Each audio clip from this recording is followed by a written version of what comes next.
आशिक सरकार पे जो रंग चढ़ा है, हम आशिक सरकार पे जो रंग चढ़ा है, ये रंग रज़ा है। তিনাদের আপনারা সবাই নুরানি হাক্কানি ইরফানি বক্তব্য চেহারা সবকিছু ইনশাআল্লাহ দর্শন করবেন।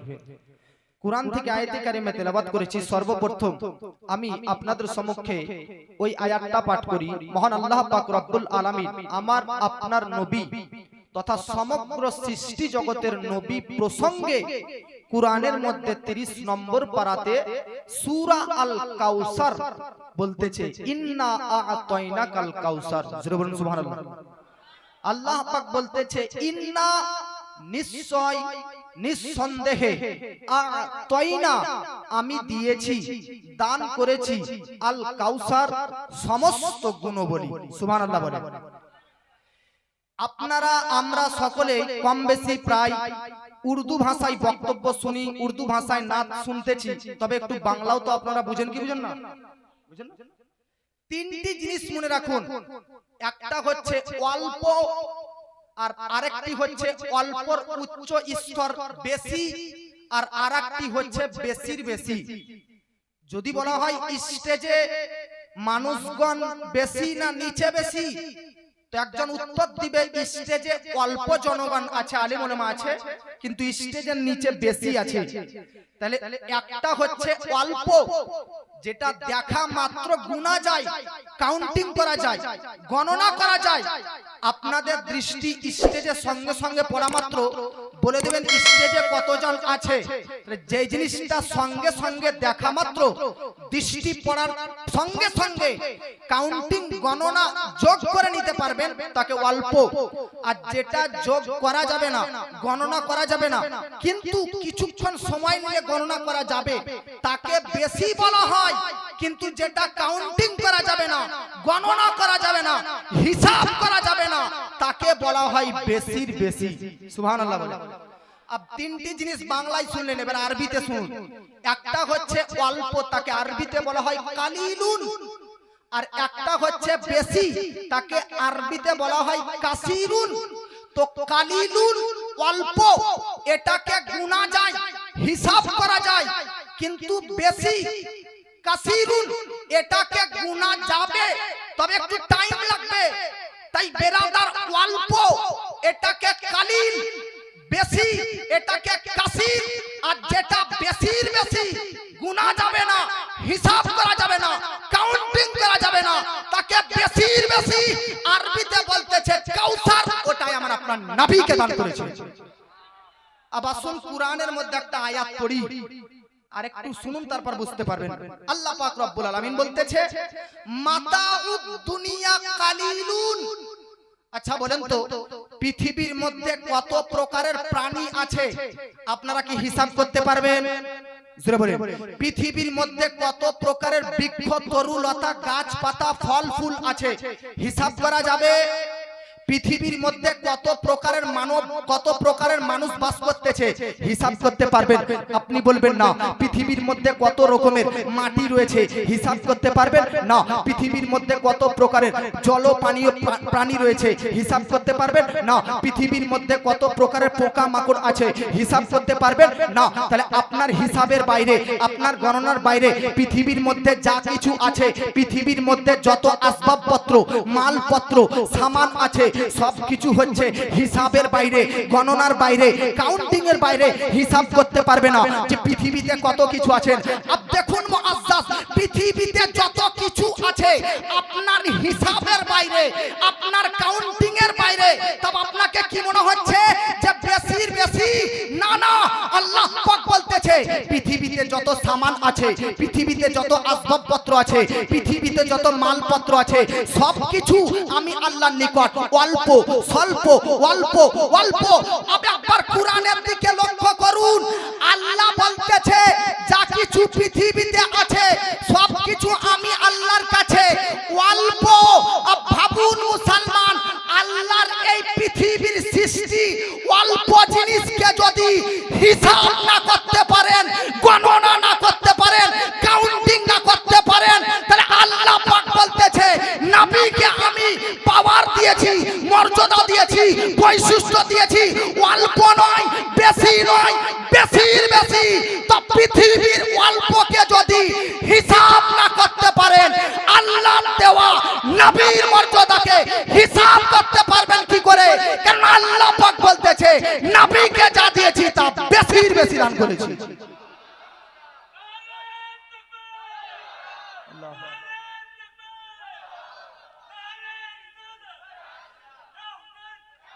পৃথিবীর মধ্যে যত সামান আছে এটা আল্লাহর নিকট অল্প। যা কিছু পৃথিবীতে আছে অল্পকে যদি কাউন্টিং হিসাব না করতে পারেন, তাহলে আল্লাহর দেওয়া নবীর মর্যাদাকে হিসাব করতে পারবেন?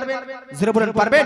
এইজন্য আল্লাহ পাক বলতেছে সূরা আল ইনশিরা, ওয়া রাফা'না লাকা যিকরাক, হে নবী আমি আপনার বৈশিষ্ট্য, আপনার মর্যাদা, আপনার শান, আপনার পাওয়ারকে আমি আল্লাহ পাক উঁচু করেছি। আপনাদেরকে যদি জিজ্ঞাসা করি আল্লাহর কাছ থেকে নবীর কাছে বার্তা নিয়ে আসার দায়িত্বে, আল্লাহর কাছ থেকে ওহী নিয়ে আসার দায়িত্বে কে ছিল? তো আপনারা বলবেন হযরতে জিবরাইল আলাইহিস সালাম। ফেরেশতা মুগনদের মধ্যে প্রিন্সিপাল, ফেরেশতাদের মধ্যে হেড শিক্ষক, সকল ফেরেশতাদের মধ্যে আজকে লিডার সরদার হযরতে জিবরিল আমিন আমার আপনার নবীর কাছে আসার পর বলতেছে হাবিব গো, তাবিব গো, নবী গো, আপনার মর্যাদা আল্লাহ পাক কতটা উঁচু করেছে, কিভাবে উঁচু করেছে? আতাদরি কাইফা রাফাতু যিকরাক, আপনি কি জানেন, আপনি কি জানেন যে আপনার মর্যাদা, আপনার পাওয়ার আল্লাহ কতটা উঁচু করেছে? তো নবী বলতেছে আল্লাহু আ'লামু, আল্লাহ সবচাইতে জ্ঞানী, আল্লাহ সবচাইতে বেশি অবগত, আল্লাহ সবচাইতে বেশি জানেন তিনি আমার মর্যাদা কতটা উঁচু করেছে। আল্লাহ পাক বলতেছে, শুনুন ধ্যান দিয়ে কর্ণপাত করুন, আল্লাহ পাক বলতেছে নবী আপনি জানেন আপনার মর্যাদা কতটা উঁচু করেছি?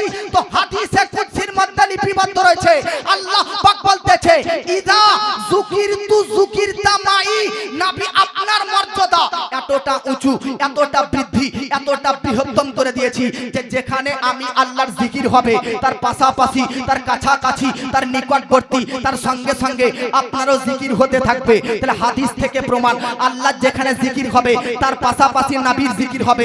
আবাসুল কোরআনকে জিজ্ঞাসা করি আল্লাহর জিকির কোথায় কোথায় হয়? তো কোরআনের মধ্যে পাঁচটি সূরা, সূরার নাম সূরা হাদিদ, সূরার নাম সূরা জুমা, সূরার নাম সূরা সাফ, সূরার নাম সূরা তাগাবুন। এই 5-6টি সূরার প্রথম আয়াতকে লক্ষ্য করুন, আল্লাহ পাক বলতেছে সাব্বাহা লিল্লাহি মা ফিস সামাওয়াতি ওয়াল আরদ বা ইউসাব্বিহু লিল্লাহি মা ফিস সামাওয়াতি ওয়াল আরদ। আল্লাহর জিকির কোথায় কোথায় হয়? 7 আসমান 7 জমিনের প্রত্যেকটি অঙ্গ প্রত্যঙ্গ, প্রত্যেকটি কীট পতঙ্গ, প্রত্যেকটি নদী নালা, প্রত্যেকটি গাছপালা, প্রত্যেকটি পশু পাখি জানোয়ার ইনসান সবকিছু আল্লাহর জিকির করতে থাকে। ইতিপূর্বে হাদিস থেকে বুঝালাম যেখানে আল্লাহর জিকির সেখানে নবীর জিকির। আর কুরআন বলতেছে সারা জগতের মধ্যে আল্লাহর জিকির হতে থাকে। তো বুঝা গেল দিবালোকের ন্যায় যেমনটি ভাবে সারা কুল কায়নাতে আল্লাহর জিকির হতে থাকে, তার পাশাপাশি আমার আপনার নবীরও জিকির হতে থাকে। এতটা জিকির না হযরতে আদমের হয়েছে, এতটা জিকির না হযরতে নূহ আলাইহিস সালামের হয়েছে, এতটা জিকির না হযরতে ইয়াকুব ও ইউসুফ ও দাউদের হয়েছে, এতটা জিকির না হযরতে ঈসা ও মুসার হয়েছে, এতটা জিকির না হযরতে ইব্রাহিম ও ইসমাইল হয়েছে। পৃথিবীর মধ্যে সমস্ত সৃষ্টির চাইতে সবচাইতে বেশি, সবচাইতে উঁচু নবীর জিকির হতে থাকে। এই জন্য বেরেলির ইমাম ইশক মোহাম্মদ আলা হযরত আজিমুল বরকত লিখতেছে सबसे आला वो वाला हमारा नबी, सबसे वाला वो वाला हमारा नबी, खल्क से औलिया, औलिया से रसूल और रसूलों से आला हमारा नबी।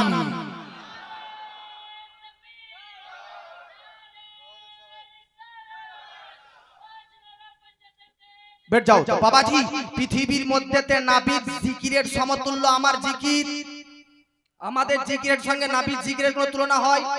জোরে বলুন। আবার শুন পয়েন্টের দিকে একটু লক্ষ্য করুন, নবীকে আল্লাহ পাক এতটা মর্যাদা দান করেছে, সেটা কি আমরা যোগ করতে পারবো, হিসাব করতে পারবো? পারবো না। আবার শুন আল্লাহ পাক বলতেছে ইন্না আ'তাইনা। अब স্টেজের মধ্যে আলিম উলামা রয়েছে আর আপনারাও যারা আরবি শিক্ষিত তারা একটু ধ্যান দিন। আ'তাইনা এই শব্দটির অর্থ কি? তো এই আ'তাইনা আলিফ আইন ত ইয়া নুন হয়ে আ'তাইনা। আর কুরআনের মধ্যে এক জায়গাতে আরেকটা আতাইনা আছে, ওয়ালাকাদ আতাইনা। আল্লাহ পাক কুরআনের মধ্যে বলতেছে ওয়ালাকাদ আতাইনাকা সাবাম মিনাল মাসানি আছে কি না?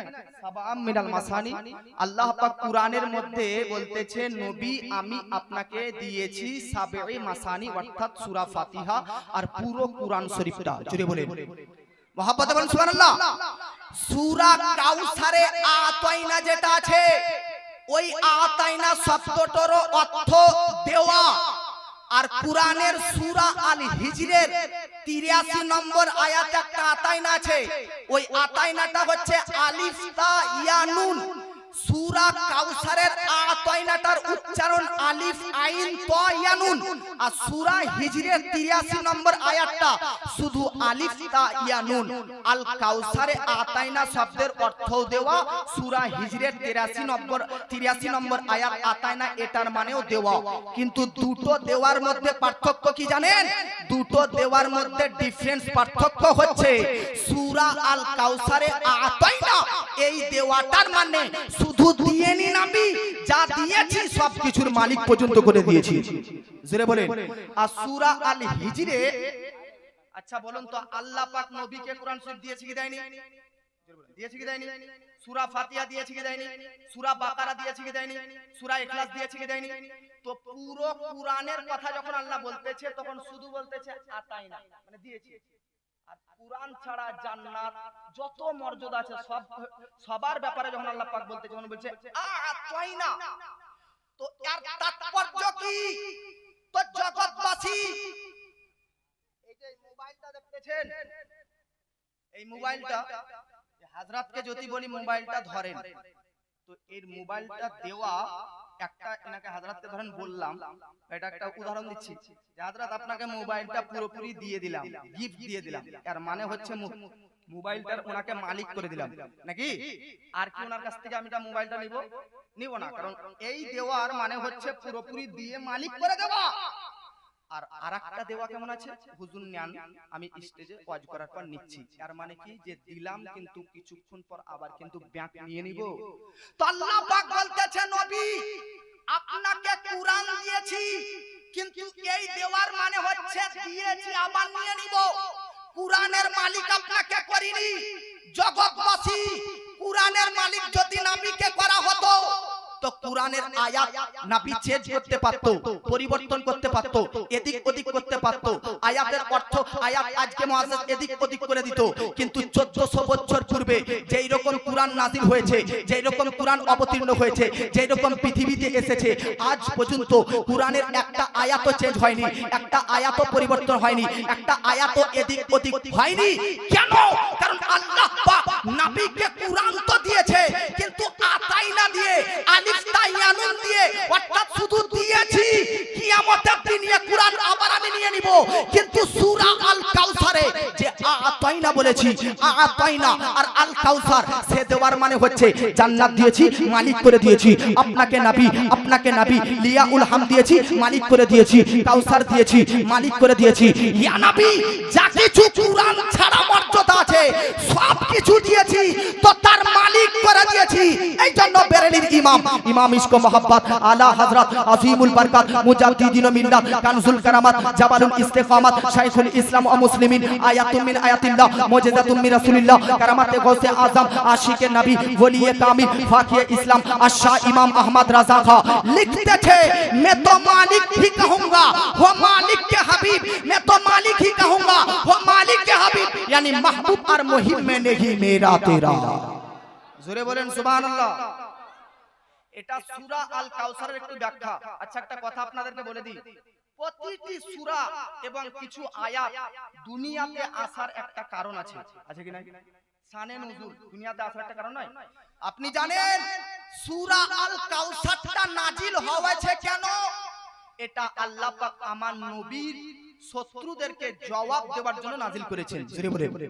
अब একটা সুর দিয়ে বলতেছে একটু মহব্বতে বলুন সুবহানাল্লাহ। বাবাজি মিল্লাত ইসলামিয়া পৃথিবীর মধ্যেতে ব্রাদার আপনাদের বাড়িতে ছেলে মেয়ে আছে, আপনাদের বাড়িতে ছেলে মেয়ে আছে, স্টেজের এক কোণা থেকে লাস্ট পর্যন্ত যদি জিজ্ঞাসা করি আপনার বাড়িতে কটা ছেলে, তো আপনি ঝটাঝট বলে দিবেন আমার বাড়িতে এতটা ছেলে। আপনার বাড়িতে কতটা মেয়ে, তো আপনি বলবেন আমার বাড়িতে এতটা মেয়ে। কিন্তু বাবাজি আপনি কি জানেন পৃথিবীর মধ্যে আমার আপনার নবীজি সাল্লাল্লাহু তাআলা আলাইহি ওয়াসাল্লাম তিনার বাড়িতে টোটাল কতটা ছেলে মেয়ে ছিলেন, কতটা পুত্র ছিলেন, কত কতটা মেয়ে ছিলেন শুনে নিন বাবাজি। পৃথিবীর মধ্যে আমার আপনার নাবিজি টোটাল ছেলে মেয়ে হচ্ছে 60টি। জোরে বলেন কতটি? 60টি নাবিজির ছেলে মেয়ে। এবার আপনি শুনেন ব্রাদার, 60টি ছেলে মেয়ের মধ্যে কয়টা ছেলে আর কয়টা মেয়ে? নবীজির 60টি ছেলে মেয়ের মধ্যে 4টি হচ্ছে মেয়ে, 3টি হচ্ছে ছেলে। নাম শুনে নিন ব্রাদার, একটা ছেলের নাম আব্দুল্লাহ, একটা ছেলের নাম কাসিম, একটা ছেলের নাম ইব্রাহিম, 3টি ছেলে হলো বেবাদার। এবার আসুন 4টি মেয়ের নাম। একটা মেয়ের নাম উম্মে কুলসুম, একটা মেয়ের নাম জাইনাব, একটা মেয়ের নাম রুকাইয়া, আর একটা মেয়ের নাম হচ্ছে ফাতিমা রাদিয়াল্লাহু আলাইহিম আজমাইন। জোরে বলেন কোন বাপ মা নাই যে তার ছেলেকে ভালোবাসে না? আজ কিছু কিছু ছেলে মেয়ে বলতে থাকে আমার বাপ মা আমার জন্য অমঙ্গলময়, অকল্যাণময়। কি করেছে আমার বাপ মা আমার জন্য? আমার বাপ মা তো খারাপ। আমি বলতে চাই আপনার বাপ মা খারাপ, কোন মাকে খারাপ বলতেছো বাবু? কোন বাপকে খারাপ বলতেছো বাবু? আচ্ছা বলুন তো ব্রাদার, পৃথিবীর মধ্যে একটা মার পেটে যখন বাচ্চা আসে তো সর্বপ্রথম সেই মাটাই জানতে পারে যে তার পেটে বাচ্চা এসেছে, এমনকি তার স্বামীও জানতে পারে না। এক আল্লাহ আর এক সেই মা ছাড়া তার পেটে বাচ্চা এসেছে এটা কেউ জানতো না। কিন্তু আল্লাহু আকবার, আমি আপনাদেরকে বলতে চাই বাবু, মা যদি খারাপ হতো তাহলে যখন তুমি পেটে জন্ম নিয়েছিলে কেউ জানতো না, তোমার বাপও জানতো না, তোমার পরিবার কেউ জানতো না। মা যদি খারাপ হতো তাহলে তোমার জন্য তোমাকে নষ্ট করে দিত, তোমাকে ফিনিশ গর্ভের মধ্যে পেটের মধ্যে করে দিত। ডাক্তারের কাছ থেকে একটা ওষুধ কিনে বিষ খেয়ে নিলে তুমি নষ্ট হয়ে যেতে, কিন্তু তোমাকে গর্ভের মধ্যে নষ্ট করেনি, পেটের মধ্যে নষ্ট করেনি, বরং পেটে যেমন তুমি এসেছো স্বামীকে খুশিতে বলেছে, আত্মীয় স্বজনকে বলেছে, আজকে পাড়া প্রতিবেশীদেরকে মিষ্টি খাওয়িয়েছে যে পেটে বাচ্চা এসেছে, আর সেই মাকে তুমি খারাপ বলতেছো, সে মা তোমার খারাপ হয়ে গেল। মা জানে পেটে 10 মাস 10 দিন পেটে একটা বাচ্চাকে ধরে রাখা কতটা কষ্টদায়ক, কতটা যন্ত্রণাদায়ক, কতটা ব্যথাদায়ক, তবুও মা আপনাকে পেটের মধ্যে নষ্ট করেননি। আল্লাহু আকবার, মা কষ্ট পাবে জানেও আপনাকে নষ্ট করেননি, আর সেই মা আপনার জন্য খারাপ। পাগলা বুগো শুনে নাও, আজকে যে মা 10 মাস 10 দিন পেটে রেখে দুনিয়ার মধ্যে এসেছে, একটার মা যখন বাচ্চা জন্ম দেয় এতটা যন্ত্রণা এতটা কষ্ট পায় যে সে তখন ভাবে আর দ্বিতীয়বার পেটে বাচ্চা ধরবো না। কিন্তু আল্লাহু আকবার, তুমি পৃথিবীতে যখন জন্ম নিলে তোমার চেহারা দেখার সঙ্গে সঙ্গে মা তোমাকে দেখার সঙ্গে সঙ্গে সমস্ত দুঃখ কষ্ট যন্ত্রণা ব্যথা বেদনা সব ভুলে যায়। আমি বলতে চাই যে মা তোমাকে 2 বছর পর্যন্ত দুধ পান করিয়েছে সে মা তোমার জন্য আজকে খারাপ হয়ে গেল।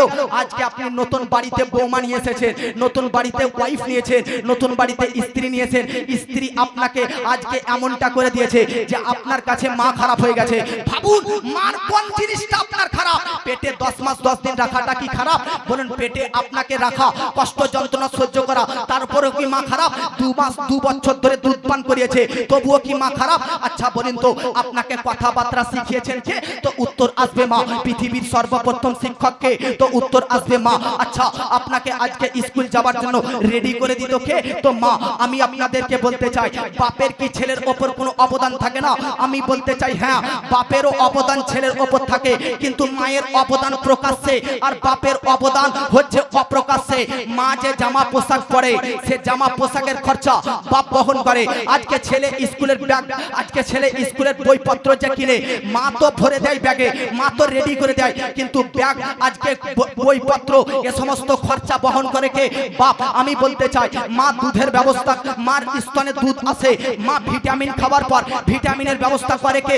বাপ। আমি বলতে চাই বাপেরও অবদান ছেলের ওপর আছে। আরে জগৎবাসী, মা হচ্ছে বাড়ির রানী আর বাপ হচ্ছে বাইরের রানী।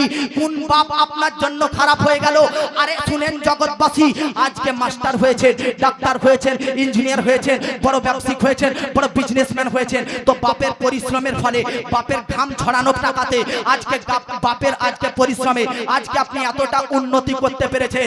জগৎবাসী শুনে নেন, এক মা যে 10 মাস 10 দিন পেটে রেখেছে আর 2 বছর ধরে দুধ পান করিয়েছেন, আর আপনার ক্যারিয়ার, আপনার জীবন, আপনার লাইফকে তৈরি করার জন্য এক বাপ রোদের তাপে ঘামকে ঝরিয়ে ঝরিয়ে 20 বছর পর্যন্ত আপনাকে খাওয়িয়েছেন, পড়িয়েছেন, সব ইচ্ছা পূরণ করেছেন।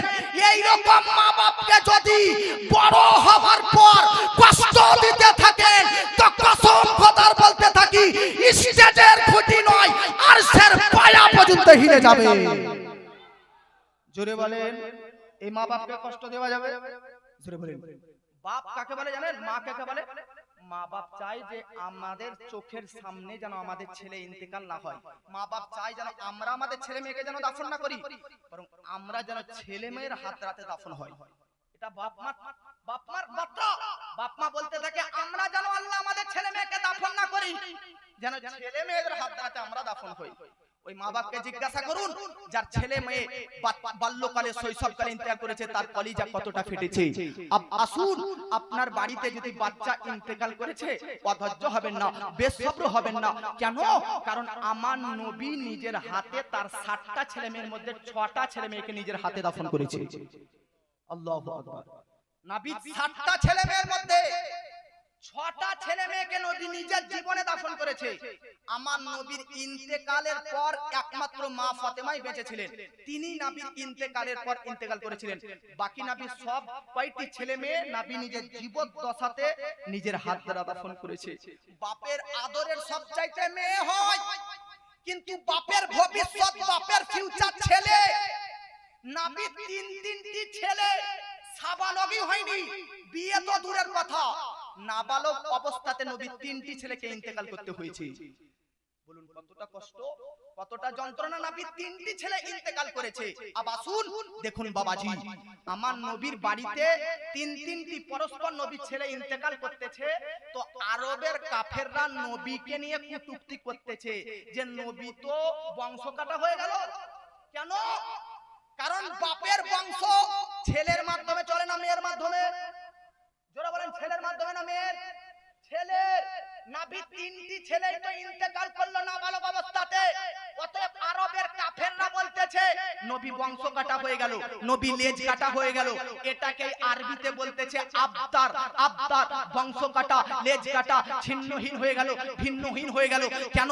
আবু জেহেল, আবু লাহাব, উতবা, উতাইবা আরবের কাফির, মক্কার কাফির, মদিনার কাফিররা নবীর 3টি ছেলে বাল্যকালে ইন্তেকাল করা দেখে বলতেছে দেখ দেখ দেখ দেখ, মুহাম্মদের 3টে ছেলে ছিল, তো 3টে ছেলে ইন্তেকাল করে গেল। এর মানে হচ্ছে আর আগে নবীর বংশধর থাকবে না, আর নবীর বংশধর আর আগে আসবে না। এর মানে নবীর চর্চাও হবে না, নবীর চর্চা এখানেই শেষ, এখানেই ফিনিশ। যেমন ভাবে যেমনটি এই আরবের কাফেররা নবীর ছেলে ইন্তেকাল করেছে সব কয়টা বলে কটূক্তি করতে লেগেছে, আজকে নবীকে নিয়ে আজকে খারাপ মন্তব্য করতে লেগেছে, অশ্লীল কথাবার্তা বলতে লেগেছে, নিকৃষ্ট কথা বলতে লেগেছে। নবীকে বারবার নবীর ছেলে মারা গেছে বলে নবীকে লেজ কাটা বলতেছে, বংশ কাটা বলতেছে। আব আপনাদেরকে যদি জিজ্ঞাসা করি, আপনার ইমাম সাহেবকে যদি কেউ গালি দেয় তো বলেন সভাপতি সাহেব কি চুপচাপ থাকবে?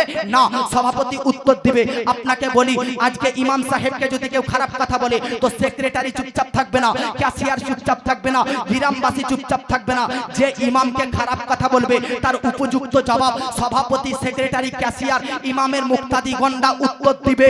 আমি বলতে চাই, আমি বক্তারকে কেউ খারাপ বললে শ্রোতা উত্তর দিবে, মাস্টারকে খারাপ বললে ছাত্ররা উত্তর দিবে।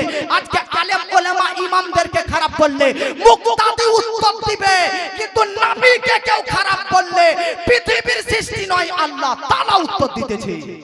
জোরে বলেন বাবাজি।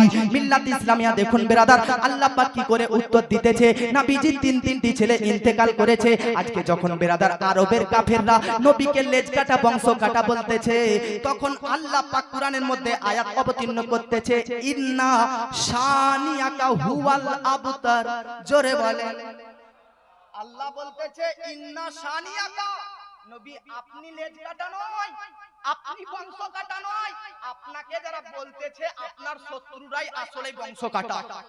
আরে নবী গোটা দুনিয়াতে সমস্ত বাপের বংশ চলবে ছেলের মাধ্যমে, ওয়ানলি নবী আপনার বংশ চলবে আপনার 4টি মেয়ের মাধ্যমে। আজকে আবু জেহেলের ছেলেরা বেঁচে আছে তাই গর্ব করতেছে, আবু লাহাবের ছেলেরা বেঁচে আছে তাই তারা গর্ব করতেছে। আজকে আপনার ছেলে নাই তাই আপনাকে নিয়ে তারা কুরুচিকর আজকে অশ্লীল কথাবার্তা বেয়াদবি করতেছে। শুনেন নবী, আরে শুনেন নবী, এমন একটা সময় আসবে, এমন একটা টাইম আসবে, এমন একটা যুগ আসবে যে পুরো পৃথিবী থেকে আবু জেহেলের ছেলে থাকতেও তার বংশ কেটে যাবে, আবু লাহাবের ছেলে থাকতেও তার বংশ ফিনিশ হয়ে যাবে। কিন্তু আপনার তিনটি ছেলে নাবালক অবস্থাতে ইন্তেকাল করার পরেও আপনার বংশ কিয়ামত পর্যন্ত পুরো পৃথিবীর মধ্যে বস করতে থাকবে।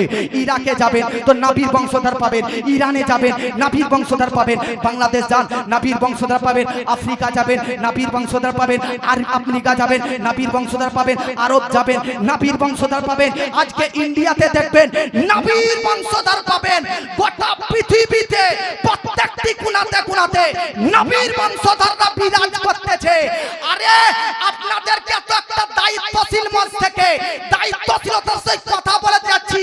গোটা পৃথিবীতে হেলিকপ্টার ভাড়া করে, জাহাজে প্লেনে করে, ট্রেনে গিয়ে সফর করে নবীর বংশধরদেরকে দেখার প্রয়োজন নেই।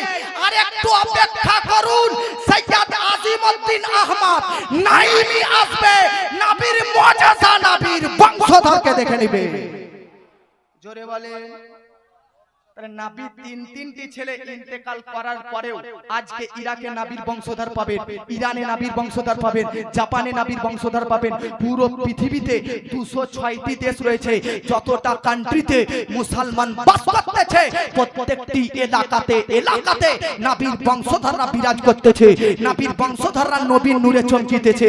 আর আজকে নবীর বংশধররা আজকে উজ্জ্বলময় নক্ষত্রের মতন বিরাজ করতেছে। এই জন্য বেরেলির ইমাম ইশক মোহাব্বত আলা हजरत अजीमुल बरकत लिखते थे, चमक तुझसे पाते हैं सब पाने वाले, चमक तुझसे पाते हैं सब पाने वाले, मेरा दिल भी चमका दे चमकाने वाले।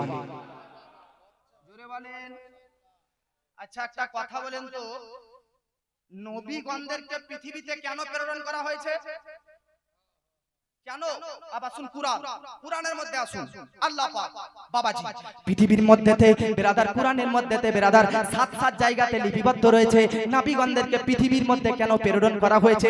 একটা আয়াত পাঠ করতেছি, টাইম অল্প, টাইম স্বল্প, টাইম কতিপয়। বাবাজি আল্লাহ পাক বলতেছে, ইয়াতলু আলাইহিম আয়াতিকা ওয়া ইউআল্লিমুহুমুল কিতাবা ওয়াল হিকমা ওয়া ইউযাক্কিহিম। বাবাজি পৃথিবীর মধ্যেতে আল্লাহ পাক নবীদেরকে প্রেরণ করেছে শিক্ষা দীক্ষা, আল্লাহর একত্ব ডঙ্কা, হেদায়াত আপনাদের নিকট পৌঁছানোর জন্য।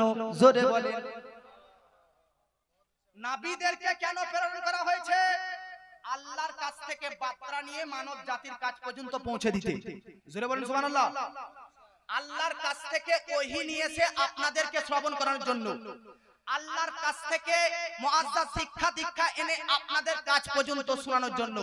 আচ্ছা বলুন তো, আল্লাহ যদি চাইতো নবীদেরকে না পাঠিয়ে সরাসরি ডাইরেক্টলি আমাদেরকে শিক্ষা দিত, অর্থাৎ আমরা আল্লাহর কাছ থেকে শিক্ষা নিতে পারতাম কি পারতাম না? পারতাম কি পারতাম না?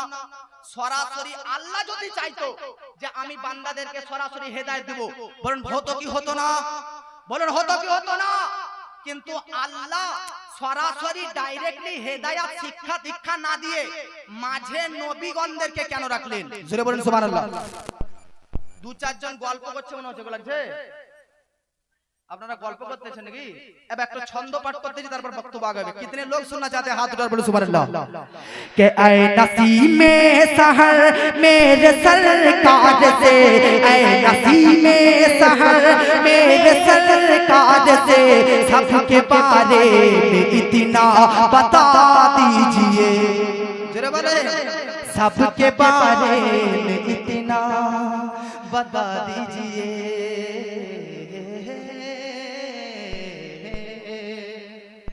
मैं थोड़ा बहुत नात भी पढ़ना जानता हूँ हुजूरों की दुआओं से।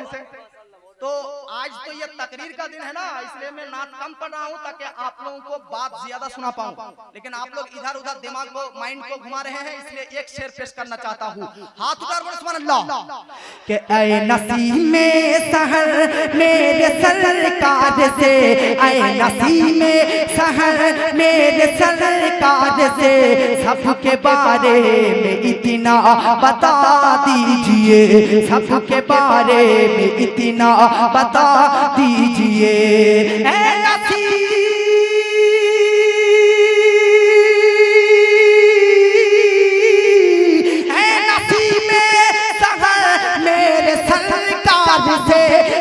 के बारे में इतना बता दीजिए, या तो सबको मदीना बुला लीजिए। अरे या तो सबको मदीना बुला लीजिए, या तो इनको मदीना बुला लीजिए, या तो आपको मदीना बुला लीजिए, या तो सबको मदीना बुला लीजिए। अरे या तो दिल को मदीना बना दीजिए।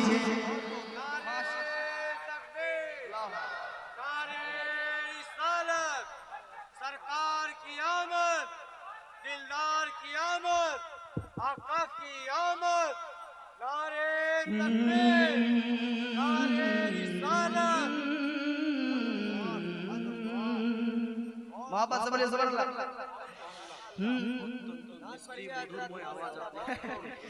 या तो दिल को मदीना बना दीजिए।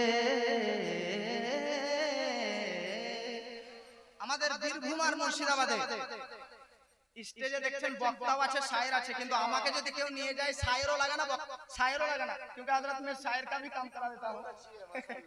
तो इसलिए आप लोग मोहब्बत के साथ बोलिए सुभान अल्लाह। या तो दिल को मदीना बोलिए बना दीजिए, या तो दिल को मदीना बना दीजिए। काम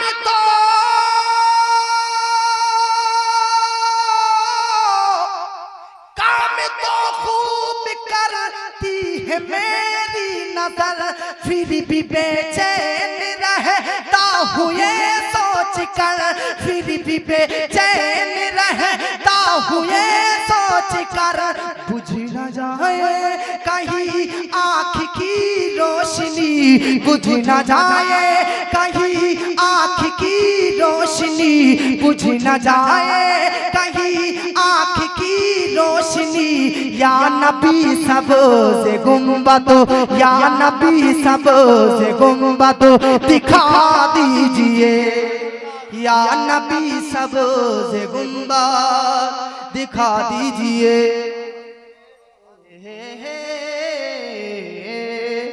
मोहब्बत के साथ बोलिए सुभान अल्लाह।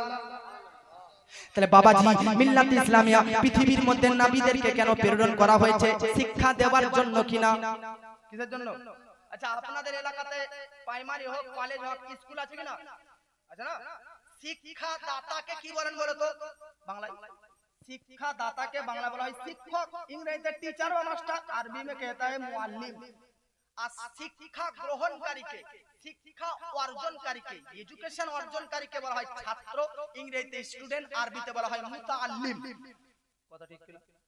আরে তাহলে আল্লাহ পাক বলতেছেন নবীগণদেরকে ওয়ায়ুআল্লিমুহুমুল কিতাবা, কুরআন কিতাবের বিধি বিধান শরীয়তের শিক্ষা দীক্ষা আল্লাহর একত্ববাদ প্রচার করার জন্য প্রেরণ করেছি। তাহলে নবী শিক্ষা দেওয়ার জন্য আসলে শিক্ষক হবে কি হবে না?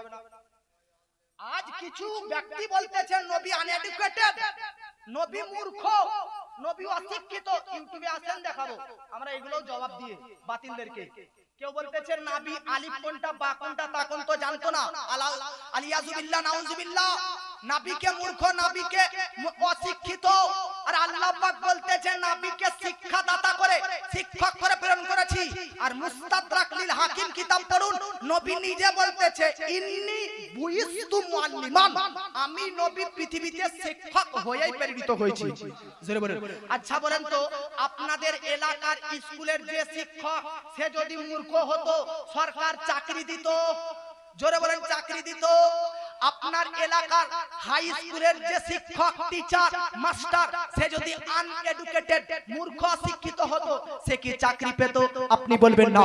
আমি বলতে চাই টিউশন মাস্টার, প্রাইভেট মাস্টার সে যদি মূর্খ হতো, আপনি কি আপনার বেটাকে, আপনার ছেলেকে তার কাছে টিউশন পড়ানোর জন্য পাঠাতেন? তো বলবেন না। আমি বলতে চাই একটা কলেজের প্রফেসর আজকে যে হয়েছে সে শিক্ষিত না মূর্খ? তো আপনি বলবেন সে তো অনেক শিক্ষিত।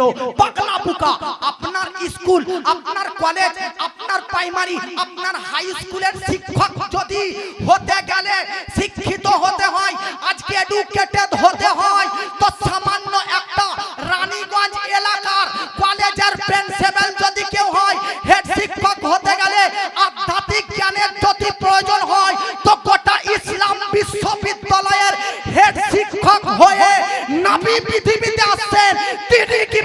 মূর্খ হতে পারে।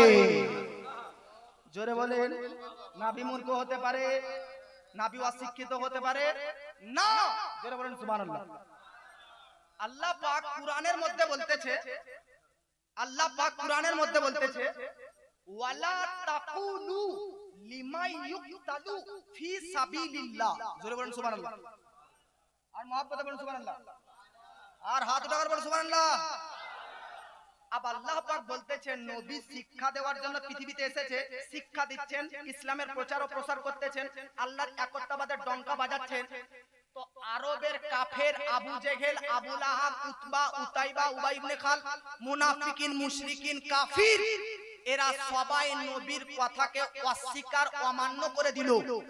তো আল্লাহ পাক বলতেছে ইন্নাকা লা তুসমিউল মাউতা, নবী এরা প্রত্যেককেই হচ্ছে মৃত। কি বললো আল্লাহ? আল্লাহ কি বললো? মৃত, মাউতা, মৃত। আচ্ছা বলুন তো আপনাকে কি মনে হচ্ছে আমি জীবিত না মৃত? ভাই আমি জীবিত না মৃত মনে হচ্ছে? ভাই কথা বলেন না, জীবিত না মৃত? अच्छा जीवन का नाम मरण का नाम जिंदगी क्या है और मौत क्या है? तो আপনারা যেটা ভাবেন জীবন হচ্ছে নিঃশ্বাস চলাচলের নাম, অক্সিজেন চলাচলের নাম জীবন, আর নিঃশ্বাস অক্সিজেন বন্ধ হওয়ার নাম মরণ। কিন্তু আল্লাহ পাক বলতেছে না না না, নিঃশ্বাস চলতেছে, নিঃশ্বাস চলতেছে, কার্বন ডাই অক্সাইড বার করতেছে, এর মানে জীবিত তাও নয়।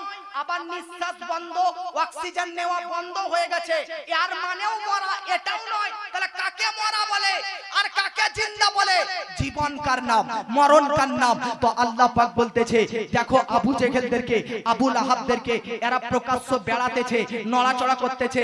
একটা মানুষ যে জিন্দা হয় সে নিঃশ্বাস নেয়, নিঃশ্বাস বার করে, কার্বন ডাই অক্সাইড বার করে, শরীর নড়াচড়া করে, হাত নড়াচড়া করে, শরীরের প্রত্যেকটি পার্টস, প্রত্যেকটি অঙ্গ প্রত্যঙ্গ নড়াচড়া করতেছে। আবু জেহেল হাঁটা চলাফেরা করতেছে, আবু জেহেল ঘুরে বেড়াচ্ছে, আজকে আবু জেহেল রাস্তায় চলাফেরা করতেছে। আপনাকে কি মনে হচ্ছে জীবিত? জীবিত কেন? কারণ ব্যক্তি আবু জেহেল রাস্তায় চলাফেরা করতেছে, নড়াচড়া করতেছে, আবু লেহেব কথা বলতে পারছে, দেখতে পাচ্ছে, শুনতে পাচ্ছে, আজকে সংসার করতেছে, ব্যবসা করতেছে। আপনারা বলবেন জীবিত, কিন্তু আল্লাহ বলতেছে ইন্নাকা লা তুসমিউল মাউতা। নবী গো টেনশন করার প্রয়োজন নেই, চিন্তা করার প্রয়োজন নেই। আবু জেহেল হচ্ছে মৃত, আরবের কাফের মৃত, মক্কার কাফের মৃত। তারা দেখলেন আবু জেহেল, আবু লাহাব, আরবের কাফেররা নিঃশ্বাস নিচ্ছে, কার্বন ডাই অক্সাইড ছাড়তেছে, নড়াচড়া করতেছে, হাত নড়াচড়া করতেছে, পা নড়াচড়া করতেছে। আর আল্লাহ পাক বলতেছে মৃত। কিন্তু কারবালার প্রান্তরে একদিকে হুসাইনের মাথা, একদিকে হুসাইনের বডি, হযরতে আব্বাস আলম বারদারের একদিকে হাত, একদিকে পা, একদিকে সিনা, হযরতে কাসেমের একদিকে চামড়া, একদিকে শরীরের নাক, একদিকে শরীরের চোখ, একদিকে আজকে আল্লাহর পথে যুদ্ধ করতে করতে কখনো বদর, কখনো উহুদ, কখনো হুনাইন, কখনো খাইবার, কখনো কারবালা, প্রতিটি যুদ্ধের প্রান্তরে মুসলমানরা যুদ্ধ করতে করতে শহীদ হয়ে যাচ্ছে। তো শহীদ হয়ে যাচ্ছে একজনের পা 10 কিলোমিটার দূরে, তো একদিকে মাথা 5 কিলোমিটার দূরে, শরীর 2 কিলোমিটার দূরে, তো মাথা 5 কিলোমিটার দূরে। এবার আপনাদেরকে কি মনে হচ্ছে বলেন তো? মৃত। আল্লাহ পাক বলতেছে ওয়ালা তাকুলু লিমা ইউকতালু ফি সাবিলিল্লাহ, খবরদার, সাবধান, ডেঞ্জার, এদেরকে মৃত বলো না, মৃত বলো না। আল্লাহকে বললাম আল্লাহ ব্যাপারটা কি? আবু জেহেল, আবু লাহাব চলাফেরা করতেছে, হেঁটে চলে বেড়াচ্ছে, নিঃশ্বাস নিতেছে, ওদেরকে মরা বলতেছো। আর ইমাম হোসেন কারবালার প্রান্তরে বডি আর মাথা হচ্ছে দিমাশকে, তুমি বলতেছে জীবিত। ব্যাপারটা কি? তো আল্লাহ পাক পুরো জগৎবাসীকে বলতেছে নিঃশ্বাস চলাচলের নাম জীবন নয়, আর নিঃশ্বাস বন্ধ হওয়ার নাম মরণ নাম, মরণ নয়। আসল জীবন কার নাম, আসল মরণ কার নাম? তো আল্লাহ পাক বলতেছে যারা পৃথিবীর মধ্যে আল্লাহর প্রেমে, নবীর প্রেমে, ইসলামকে মহব্বত করে, ইসলামকে বাঁচানোর জন্য নিজের কাপ্তানকে বিলীন করে দেয়, কবরে যাওয়ার পরে তারা জীবিত হয়ে যায়। কিন্তু যারা নবীর শত্রুতাতে জীবন যাপন করতেছে, জীবিত মনে হলেও তারা আসলেই মৃত। জোরে বলেন, আল্লাহর প্রেমে যারা নিজের জানকে বিসর্জন করে দিবে, কবরের পরেও তারা জীবিত না মৃত? আর যারা ইসলামের দুশমনগিরিতে, ইসলামের শত্রুতাতে জীবন যাপন করবে, তারা মৃত না জীবিত? তারা হচ্ছে মৃত। শহীদ কারা? আজ একজন ব্যক্তি প্রশ্ন করতেছে আচ্ছা, যুদ্ধ করতে করতে মানুষ যখন লড়াই করে, আপনারা লড়াই করেন কি করেন না? করেন না ঝগড়া? করেন না? আপনারা ভালো যুবক ছেলে, আমাদের এলাকাতে একটা যুবক যদি এক থাপ্পড় মেরে দেন ভাই, 5 মিনিট পর ওখানে দাঁড়াতে পারবে না, ও আরো 10টা ছেলে এসে আপনাকে গাব পিটা করবে। আপনার এদিকে হতা কি না? তো লড়াই করলে মানুষের কখনো হাত ফাটে, কখনো নাক ফাটে, কখনো চোখ ফাটে, কখনো মানুষ মারাও যায়, কি হয় না? কারবালার প্রান্তর, বদরের প্রান্তর, যে কোনো প্রান্তর, যে কোনো ময়দান, বদরের যুদ্ধ, যে কোনো যুদ্ধের ময়দান দেখে নিন, একদিকে হাত কেটে পড়ে রয়েছে, একদিকে পা কেটে পড়ে রয়েছে, একদিকে সিনা ফেড়ে পড়ে রয়েছে, রক্তে রক্তে চতুর্দিকে লাল হয়ে যাচ্ছে, চোখ বেরিয়ে পড়তেছে, লোম ঝুলে পড়তেছে, জিভা বার হয়ে পড়তেছে। আপনি বলবেন হুজুর উনাদের কি কষ্ট হয় না, উনাদের কি যন্ত্রণা হয় না, উনাদের কি ব্যথা হয় না? ব্যথা হওয়ারই তো কথা, যন্ত্রণা হওয়ারই কথা। হাত কেটে পড়ে যাবে, পা কেটে পড়ে যাবে, গার্দান কাটা হবে, আর ব্যথা হবে না এমনটা তা নয়। তো হাকিকাতটা কি? তো নবী বলতেছে, তিরমিজি শরীফের হাদিস, আশ-শাহীদু লা ইয়াজিদু আলামিল কাতলি ইল্লা কামা ইয়াজিদু আহাদুকুম আলামিল ফারসাতি। আরে আল্লাহর জন্য যখন কেউ হাত কেটে দেয়, কেউ পাও কেটে দেয়, কেউ পেট ফেড়ে দেয়, কেউ সিনা কেটে দেয়, তখন তার যন্ত্রণা কতটা হয়? একটা পিঁপড়া শরীরে কামড়ালে যতটা আপনি ব্যথা অনুভব করেন, আল্লাহর পথে কেউ গার্দান দিলে সে ততটাই ব্যথা পায়। সুবহানাল্লাহ বলে।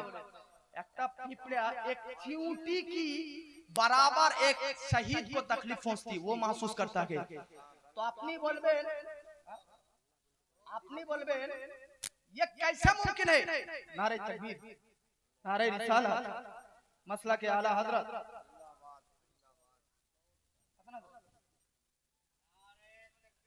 अल्लाहु अकबर।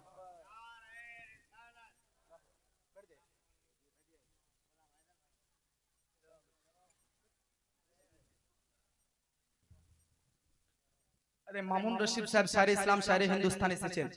তো আমি বলতেছিলাম একজন শহীদ ব্যক্তি কতটা কষ্ট পায় শহীদ হবার সময়, পিঁপড়া কাটার নাই যতটা কষ্ট ততটা কষ্ট পায়। জোরে বলুন সুবহানাল্লাহ। আপনি বলবেন এটা কিভাবে সম্ভব? তো শুনেন, যাদের অন্তরে হাকিকাতে আল্লাহর মহব্বত, নবীর ইশক, নবীর প্রেম, নবীর লাভ থাকবে, তাদেরকে জিজ্ঞাসা করুন যে তোমরা কি চাও? একজন শহীদ হাকিকাতে নবী প্রেমিক, আল্লাহ প্রেমিক বলতে চাই, আরে আল্লাহ যদি 1000টা জান দেয় তবু আল্লাহর প্রেমে, নবীর প্রেমে এই জানটাকে কুরবান করে দিব। এইজন্য আলা হযরত বলতেছে, কারু तेरे नाम पे जा फिदा न बस, करूं तेरे नाम पे जा फिदा न बस एक जा दो जहां फिदा, दो जहां से भी जी नहीं भरा, करूं क्या करोड़ों जहां नहीं। জোরে বলেন সুবহানাল্লাহ। আচ্ছা বলেন তো, আপনাদের কি কখনো অপারেশন হয়েছে? কাটাকুটা কখনো কোনো ছোটখাটো বড় ধরনের অপারেশন হয়নি? হয়েছে না হযরত? अगर किसी आदमी का हाथ टूट जाए तो वो अगर अस्पताल जाए, हाँ, तो जाने के बाद इस हाथ को जब जोड़ा लगाएगा वो डॉक्टर साहब, तो ऐसा ही करेगा या आपको अब्बस करेगा या इंजेक्शन करेगा, आपको बेहोश करेगा, कुछ ना तो कुछ करेगा ना। আপনার এই হাত ভেঙে গেছে, তো এই ভাঙা হাড়কে চূর্ণ বিচূর্ণী মূলক হাড়টাকে জোড়া লাগানোর জন্য হয়তোবা ডাক্তার এই জায়গাটাকে অভ্যাস করবে, না হয়তোবা বড় ধরনের হলে পুরো শরীর বডিটাকেই বেহুশ অর্থাৎ অজ্ঞান করে দিবে। अब ভাবুন আপনার ওই ইনজেকশনের কতটা পাওয়ার, কতটা প্রভাব, কতটা ইনজেকশনের অ্যাকশন শক্তিশালী, যে এখানে ফুঁড়ে দিলে এটা যদি কেটেও দেয় পুরো হাড়টি পর্যন্ত তাও বুঝতে পারা যায় না। জগৎবাসী, তাহলে একটা ইনজেকশন কি क्या औकात है नबी के इश्क के मुकाबिल? একজন একটা ইনজেকশনের অ্যাকশনের কি ক্ষমতা আছে নবীর প্রেমের কাছে? আর একটা ইনজেকশনের অ্যাকশনে যদি আপনার হাত কেটে দেয় বুঝতে পারেন না কেন? কারণ হাত কাটার ব্যথা থেকে ইনজেকশনের অ্যাকশনটা হচ্ছে বেশি। ঠিক আল্লাহর প্রেমে যারা নিজেকে শহীদ কুরবান করে দেয় তাদের শরীরে ইশকে রাসূলের এমন ইনজেকশন করা থাকে যে তাদের দেহকে 1000 টুকরে বিভক্ত করে দিলেও তিনারা বুঝতে পারেন না। जोरे बोलें सुभान अल्लाह। आप मोहब्बत से बोलें सुभान अल्लाह। अब आओ, मेरा अभी भी 15-20 मिनट टाइम है, 10 मिनट। कारबालार प्रांतरे 11:40 बज रहे हैं, 16 मिनट टाइम, 12 बजे तक टाइम नहीं है, बाद में आके बोल। कारबालार प्रांतरे ইমাম হুসেনের সঙ্গে ইয়াজিদের লড়াই কেন, ইয়াজিদের যুদ্ধ কেন নাকি, এটা মেইন পয়েন্ট আপনাদের জানতে হবে। কারবালার যুদ্ধ 61 হিজরিতে, ইমাম হোসেনের জন্ম 4 হিজরিতে, এখন চলছে 1447 হিজরি নাকি। একটা কথা মনে রাখবেন, আপনারা 2 মিনিটে কথা বুঝুন। ধরেন এই দিকটা হচ্ছে কি মদিনা, এটা হচ্ছে মক্কা, এটা হচ্ছে ইরাক, এটা হচ্ছে দিমাশক। ইমাম হোসেন ছিলেন মদিনাতে, আর ইয়াজিদ কে, ইয়াজিদের বাপ জান্নাতি, ইয়াজিদের বেটাও জান্নাতি, কিন্তু মিডিলে ইয়াজিদ হচ্ছে পাপী। ইয়াজিদ তো বেনামাজি, সুদখোর, গাঁজাখোর। ইয়াজিদ কে যে গান বাজনায় মগ্ন থাকে, নিশায় মগ্ন থাকে।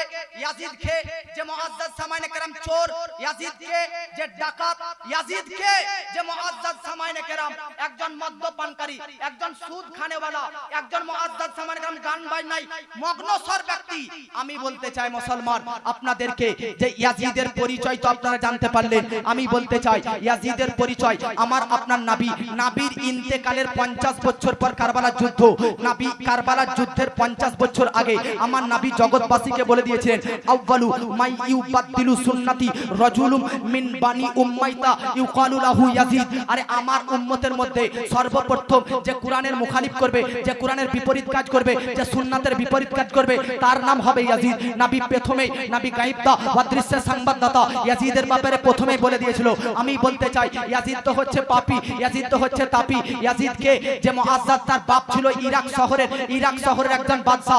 বাপ ইন্তেকাল করার পর ইয়াজিদ সে মনে মনে চিন্তা করলো যে আমি এই রাজার সিংহাসনে বসতে চাই, আমি এই রাজার সিংহাসনে বসতে চাই। কিন্তু ইয়াজিদ ভাবলো আমি যেভাবে রাজত্ব করতে চাই, আমি যেভাবে আজকে আমার দেশটাকে চালাতে চাই, সেভাবে চালাতে পারবো না। কেন? কারণ এখনো ইমাম হোসেন জীবিত আছে। ইমাম হোসেনের মুবারক জিন্দেগিতে, ইমাম হোসেনের জীবদ্দশাতে আমি তো কোনো পাপের কাজ করতে পারবো না, আমি তো কখনো সুদের কারবার করতে পারবো না, আমি তো কখনো আজকে বেনামাজি হয়ে চলবো, ইমাম হোসেন আমাকে নিশ্চয় টকে দিবে। আজকে আমি পাপ কাজ করব, ইমাম হোসেন নিশ্চয় আমার ওপর বুলডোজার চালাতে পারে, ইমাম হোসেন নিশ্চয় আমার পাকড়াও করতে পারে। এই জন্য ইয়াজিদ মনে মনে চিন্তা করলো যে আমার রাজত্বের জন্য, রাজ সিংহাসনে বসতে গেলে ইমাম হোসেনকে ফিনিশ করতে হবে, ইমাম হোসেনকে অ্যাটাক করতে হবে। আল্লাহু আকবার। আজকে ইয়াজিদ সে বলল, ইমাম হোসেন তুমি আমার হাতে হাত রেখে দাও, আমার হাতে বায়াত গ্রহণ করে নাও, আমি তোমাকে ছেড়ে দেব, আমি তোমাকে মালামাল করে দেব, অর্থশালী বানিয়ে দেব, ধন সম্পদশালী বানিয়ে দেব, আজকে ধনী বানিয়ে দেব, তোমার পরিবারকে ছেড়ে দেব। কিন্তু ইমাম হোসেন তুমি যদি হাত না রাখো তোমাকে কতল করব, পরিবারকে কতল করে দেব।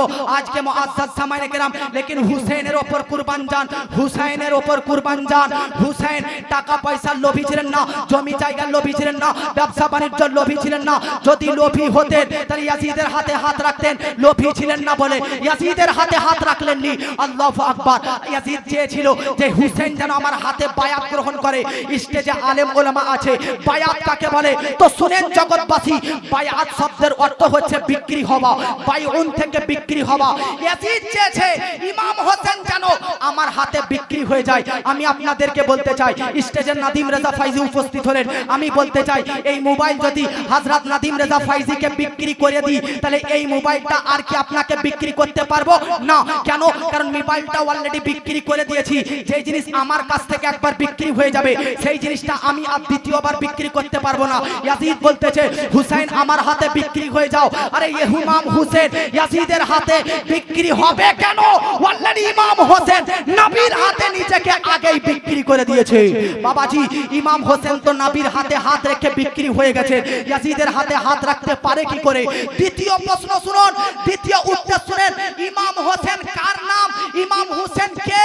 তো শাহ আস্ত হোসেন, বাদশাহ আস্ত হোসেন, দীপানা আস্ত হোসেন, দি আস্ত হোসেন, সরদার নাদাত দাস দরদস্ত ইয়াজিদ। আচ্ছা বলেন তো ইয়াজিদ কে? তো আপনি শ্রবণ করলেন যে মদ্যপানকারীর নাম ইয়াজিদ, সুদখোরের নাম ইয়াজিদ, বেনামাজির নাম ইয়াজিদ, জেনাকারীর নাম ইয়াজিদ, চোর ডাকাতের নাম ইয়াজিদ। আজকে ইসলামের মধ্যে যত প্রকারের পাপের কর্ম আছে সবের কর্মকারী হচ্ছে ইয়াজিদ। আর হুসেনকে ইসলামের ইসলামের আরেক নাম হুসেন, ইসলামের আরেক নাম হুসেন, হুসেনের আরেক নাম ইসলাম। বলেন ইসলাম কি কখনো মদকে সাপোর্ট করতে পারে? না। ইসলাম কখনো সুদকে সাপোর্ট করতে পারে? না। ইসলাম কখনো হিরোইন ড্রাগসকে সাপোর্ট করতে পারে? না।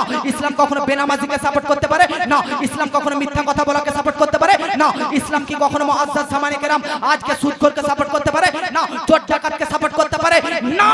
ইসলাম যখন মদখোর, সুদখোর, গাঁজাখোর, ড্রাগসখোর, সুদখোর, বেনামাজিকে সাপোর্ট না করতে পারে, তো ইসলামের আরেক নাম হুসেন কিভাবে ইয়াজিদকে সাপোর্ট করতে পারে? জগৎবাসী ইমাম হোসেন তিনি জানতেন যে ইয়াজিদের হাতে হাত না রাখলে আমার সাকিনাকে আজকে দণ্ডায়মান হতে হবে, সাকিনাকে কায়দি হতে হবে, সাকিনাকে বন্দী হতে হবে, আলী আসগরকে শহীদ হতে হবে, কাসিমকে শহীদ হতে হবে, পুরো ফ্যামিলিকে শহীদ হতে হবে। তবুও ইমাম হোসেন নিজের পরিবারের চাইতে, ফ্যামিলির চাইতে, সবকিছু চাইতে ইসলামকে এতটা ভালোবাসতেন। আরে আজ কিছু ব্যক্তি প্রশ্ন করতে থাকে ইমাম হোসেন কারবালাতে নিজেকে বাঁচাতে পারলো না, তিনার পরিবারকেও বাঁচাতে পারলো না, আর তোমরা বলতেছো ইমাম হোসেন হাসরের ময়দানে তোমাদেরকে বাঁচাবে। আমি বলতে চাই পাগলা, ইমাম হোসেন কারবালাতে নিজেকে বাঁচানো তো দূর কি বা, নিজের পরিবারকে বাঁচানো তো দূর কি বা, নিজেকে আর নিজের পরিবারকে বাঁচানো তো দূরের কথা, বাঁচানোর চেষ্টাও পর্যন্ত করেননি। ইমাম হোসেন কারবালাতে গিয়েছিলেন কেন? ইসলামকে বাঁচানোর জন্য, ইসলামকে বাঁচানোর জন্য। এই জন্য খাজা গরিব নওয়াজ বলতেছে সারদাত নাদাত দাস তার দস্তে আজিজ ইমাম হোসেন কার নাম, যিনি নিজের মাথা দিল কিন্তু নিজের হাতকে ইয়াজিদের হাতে হাত রাখলো না। জোরে বলেন, इसका नाम है हुसैनी, এর নাম হচ্ছে হুসাইনি। আজকে ইয়াজিদ ইমাম হোসেনের প্রতি যা অত্যাচার করেছে, পৃথিবীর মধ্যে অন্য কেউ এরকম যুদ্ধতে অত্যাচার হয় না। ও হুসেন যিনি মদিনাকে প্রেম করতেন, ও হুসেন মদিনাতে ছিলেন, ইয়াজিদের এতটা প্রেসার হয়, এতটা চাপ হয় যে ইমাম হোসেন আমার হাতে হাত রাখুক। ইমাম হোসেনকে এতটা চাপ দেওয়া হয় যে ইমাম হোসেন শেষ প্রান্তে ইয়াজিদের অত্যাচার সহ্য না করতে পেরে মদিনা ছাড়তে রাজি হয়েছে, মদিনা ছাড়তে রাজি হয়েছে। আচ্ছা এই মদিনা কোন মদিনা? যে মদিনাতে মসজিদে নববী আছে, যে মদিনাতে নবীর রওজা শরীফ আছে, যে মদিনাতে মসজিদে কুবা আছে, যে মদিনাতে মসজিদে কিবলাতাইন আছে। আল্লাহু আকবার। যে শহরটা নবীদের কাছে সবচাইতে প্রিয় হয়, সেই শহরে নবীগণদের ইন্তেকাল হয়। আরে আমার নবীর কাছে সবচাইতে প্রিয় শহর মদিনা। যখন নবীর প্রিয় শহর মদিনা, তখন হুসাইনেরও তো প্রিয় শহর মদিনা হবে।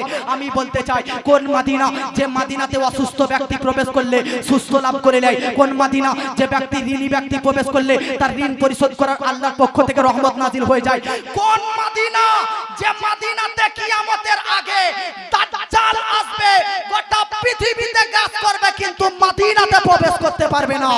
ওই মদিনা পর্যন্ত ইয়াজিদের অত্যাচারে হুসাইনকে ছাড়তে বাধ্য হতে হয়েছে। আমি বলতে চাই শাবান মাসের 4 তারিখ, শাবান মাসের 4 তারিখ, শাবান মাসের 4 তারিখ 60 নম্বর হিজরিতে মদিনা থেকে ইয়াজিদের অত্যাচারে ইমাম হোসেন মদিনা থেকে মক্কা গিয়েছেন। আল্লাহু আকবার।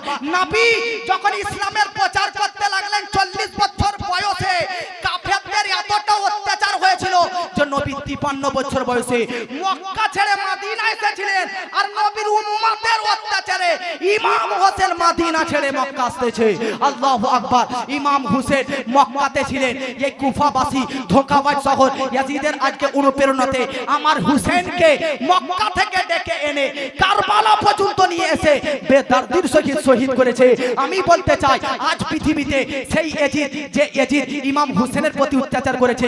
কোন হোসেন? যাদের সম্পর্কে কোরআনের আয়াত কুল্লা আসআলুকুম আলাইহি আজরান ইল্লাল মাওয়াদ্দাতা ফিল কুরবা। কোন ইমাম হোসেন? যাদের ব্যাপারে আহলে বায়াত সম্পর্কে আল্লাহু আকবার কোরআনে ইন্নামা ইউরিদুল্লাহ লিইযহিবা আনকুম রিজসা আহলাল বাইত ওয়া ইউতাহিরকুম তাতহিরা আয়াত নাযিল হয়েছে। আল্লাহু আকবার। যে হোসেন সম্পর্কে আমার নবী বলতেছে আল হুসাইনু মিন্নি ওয়া আনা মিনাল হুসাইন। কোন ইমাম হোসেন? যে ইমাম হোসেন সম্পর্কে আমার নবী বলতেছে ইনি হচ্ছে জান্নাতের ফুল। কোন ইমাম হোসেন? যে হোসেন সম্পর্কে নবী বলতেছে জান্নাত জান্নাতি যুবকদের সর্দার। কোন ইমাম হোসেন, যে ইমাম হোসেনের আজকে কখনো নবী চুমু খেয়েছে, গলায় চুমু, লভে চুমু, কপালে চুমু, গালে চুমু। যে ইমাম হোসেনকে মহব্বত করা মানে নবীকে মহব্বত করা। কোন ইমাম হোসেন, যে ইমাম হোসেনকে প্রেম করা মানে আল্লাহকে প্রেম করা। সে ইমামকে সেই ইমামের ফ্যামিলিকে ইয়াজিদি বাহিনী মিলে আজকে হত্যা শহীদ করেছে।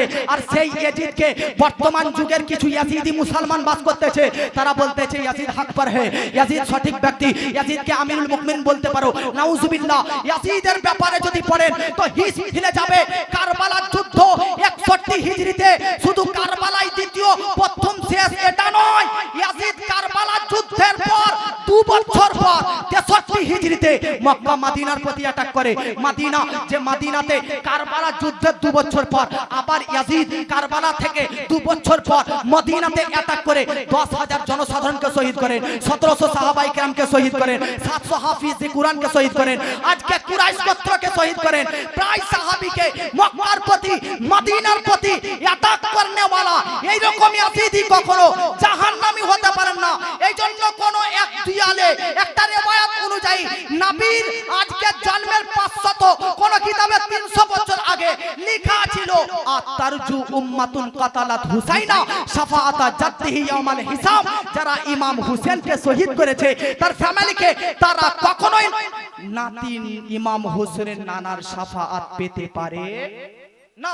বাস অনেক টাইম হয়ে গেছে, আমি আর বক্তব্য আগে বাড়াচ্ছি না। তবে একটা ছন্দ আমি পাঠ করব স্টেজের উলামায়ে কেরামের কাছে, একটা ছন্দ, তারপরে বক্তব্য ইতি করব। হুজুর নাদিম রাজা ফাইল সাহেব স্টেজের মধ্যে যাবেন। अब पढ़ रहा हूँ उर्दू में ही, बांग्ला में पढ़ूं या उर्दू में? उर्दू में पढ़ूंगा। आप दोनों सिर्फ एक बार पढ़िए। अल्लाहुम्मा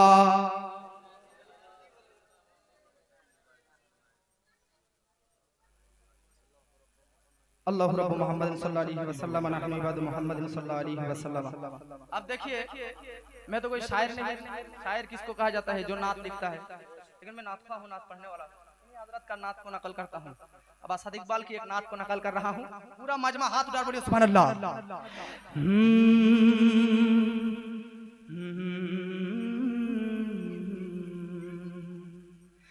हम आशिक सरकार पे जो रंग चढ़ा है, हम आशिक सरकार पे जो रंग चढ़ा है, हम आशिक सरकार पे जो रंग चढ़ा है, ये रंग रज़ा रंग रज़ा रंग रज़ा है। पूरा मजमा बोलिए, ये रंग रज़ा रंग रज़ा रंग रज़ा है। हम आशिक सरकार पे जो रंग चढ़ा है, हम आशिक सरकार पे जो रंग चढ़ा है, ये रंग रज़ा रंग रज़ा रंग रज़ा है। सुन्नी का वहाँ पी से कोई मेल नहीं है, सुन्नी का वहाँ पी से कोई मेल नहीं है, मसलक है रज़ा का ये कोई खेल नहीं है। सुन्नी का वहाँ पी से कोई मेल नहीं है, मसलक है रज़ा का ये कोई खेल नहीं है। सुन्नी तो वहाँ पी से, सुन्नी तो वहाँ पी से, सुन्नी तो वहाँ पी से मिलेगा ना मिला है, सुन्नी तो वहाँ पी से मिलेगा ना मिला है, ये रंग रज़ा रंग रज़ा रंग रज़ा है। जो रंग रज़ा मुफ्ती आज़म पे चढ़ा था, वो रंग रज़ा ताज शरीयत को मिला था। आज के 13 मुहर्रम, आज के हुजूर मुफ्ती आज़म हिंद उर्स मुबारक, सुभान अल्लाह। आज हुजूर मुफ्ती आज़म हिंद आला हजरत छोटो पुत्र छोटो सन्तान আল্লামা মুস্তাফা রাজা খা তিনার আজকে উরুস মুবারক। তাই হুজুর মুফতি আজম হিন্দ কে কেন্দ্র করে মুহাব্বতে বলুন সুবহানাল্লাহ। जो रंग रज़ा मुफ्ती आज़म पे चढ़ा था, वो रंग रज़ा ताज शरीयत को मिला था। अब कायद मिल्लत, अब कायद मिल्लत को वही रंग चढ़ा है, अब कायद मिल्लत को वही रंग चढ़ा है, ये रंग रज़ा रंग रज़ा रंग रज़ा है। गुस्ताख नबी से न डरे है न डरेंगे, तलवार के सामने में भी हक की बात कहेंगे। जोरे बोलें, गुस्ताख नबी से न डरे हैं न डरेंगे, तलवार के सामने में भी हक की बात बोलेंगे। ये मर्द मुजाहिद ने, ये मर्द मुजाहिद ने, ये मर्द मुजाहिद ने, ये मर्द मुजाहिद ने सऊदी से कहा है, ये मर्द मुजाहिद ने सऊदी से कहा है। ये रंग रज़ा